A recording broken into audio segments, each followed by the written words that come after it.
Mr. President, my husband loved you. To everyone listening tonight across America, the movement my husband built will not die. Charlie Kirk was not a footnote.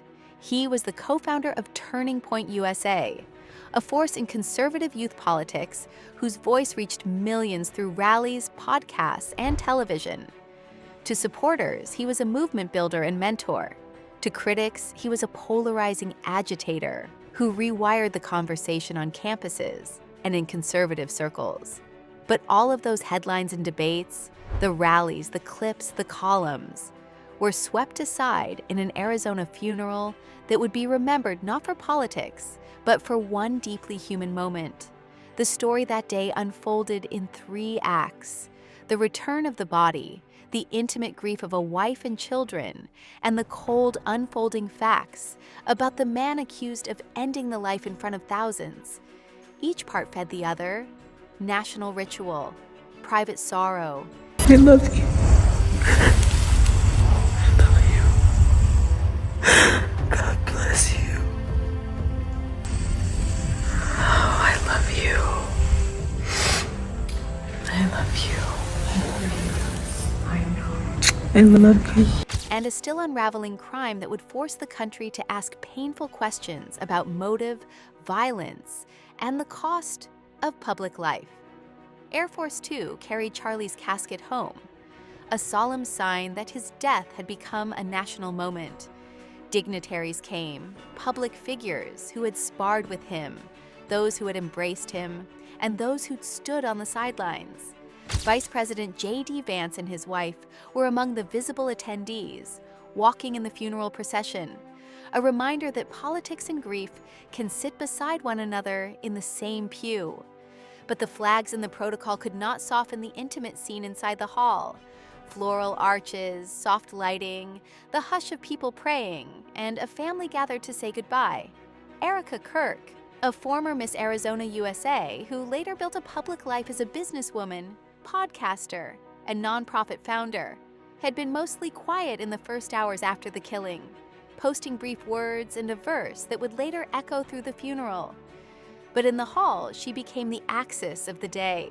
She sat close to the casket with their 2 young children nearby, a daughter born in 2022 and a son born in 2024. And every small movement she made felt like the line between private pain and public ritual. These were not political actors on a stage.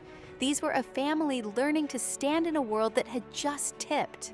When Erica rose and moved toward the flag-draped casket, cameras captured what words struggle to do: the absolute human collapse of a woman saying goodbye. She rested her trembling hands on the wood. She leaned into the open casket. She pressed her face against his hand.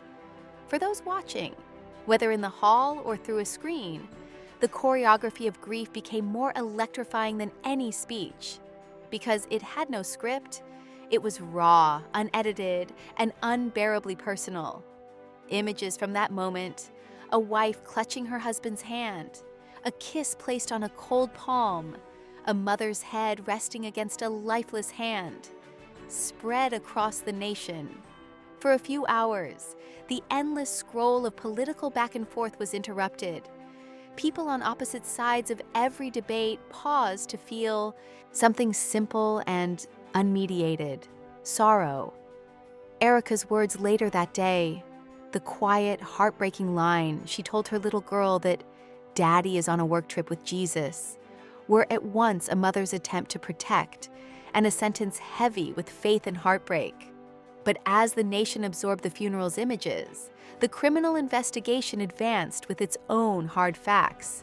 Within days, law enforcement named and detained a suspect.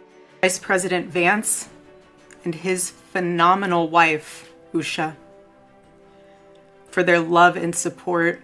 You guys honored my husband so well, bringing him home. You both are tremendous. I want to thank President Trump and his incredible family for the same. Mr. President, My husband loved you.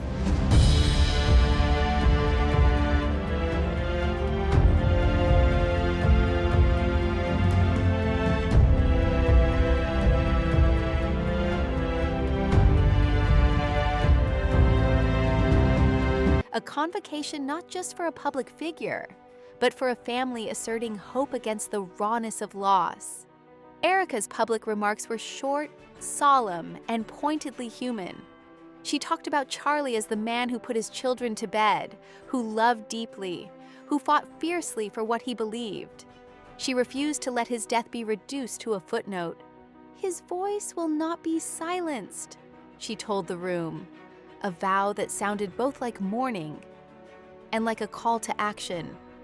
The words transformed grief into resolve. They also reframed the funeral in real time, from a ritual of closure into a pledge of continuity.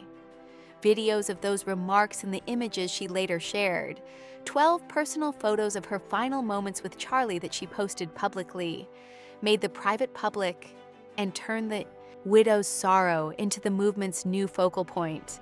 And yet, there were moments that blurred the line between ceremony and spectacle. The casket arriving on Air Force Two, public figures exchanging condolences, flags lowered nationwide by presidential order. Those pageant-like symbols are part of how a nation marks a loss. They inscribe a life into public memory. But minutes after the protocol, people found themselves returning to the smaller scene. A mother's whisper at a casket, a child's small hand in its mother's lap, and asking what had been lost beyond the headlines. The legal story continued to unfold as the family, already framed by images and words, grappled with a reality that had gone beyond mourning into trial. Prosecutors prepared charges, courts readied for arraignment. In newsrooms, analysts parsed the suspect's alleged digital trail and the possible motives it suggested. In churches and living rooms, ordinary people asked what could make someone take that step. In the funeral's echo, the political rancor that had defined Charlie's public life collided with a more ancient question. How do we reckon with violence that interrupts family dinners and bedtime prayers? This funeral's images will stay with the public record, but so will its harder legal contours. DNA evidence tying a suspect to the scene, notes and messages that authorities say expressed intent, and a justice system moving to determine guilt. Those details matter because they transform a symbolic story into something a court can adjudicate, and because they help answer the central question the family and the public now face. What precisely happened that night in Utah? And why? Drop your thoughts in a comment and make sure to subscribe to The Hollywood Daily for more celebrity news and updates.